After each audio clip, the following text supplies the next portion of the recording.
Hello guys, welcome to my YouTube channel Tech Tips. Today I'll be teaching you on how to turn your picture to cartoon picture. So let's get started. Let's download the application from Play Store. Look at the application. The name of the application is Photo Lab. Look at how the application looks like. So after installing the application, then open the application.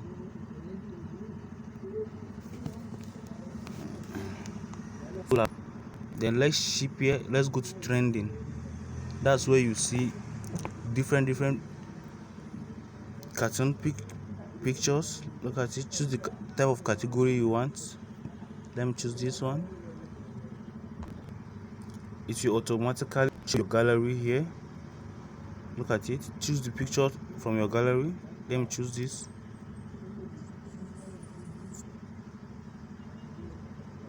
Then click this green button here with this white arrow and wait its processing. It's processing here. Check here. It's processing.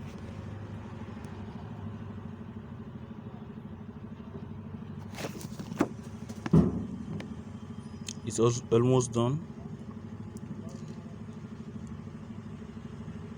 Yeah, this is our cartoon. Let's save it to our gallery. Press save. It's saved automatically to your gallery. This is how to do cartoon with the application Pixlab. Like and share and subscribe to my YouTube channel for more updates. Thank you.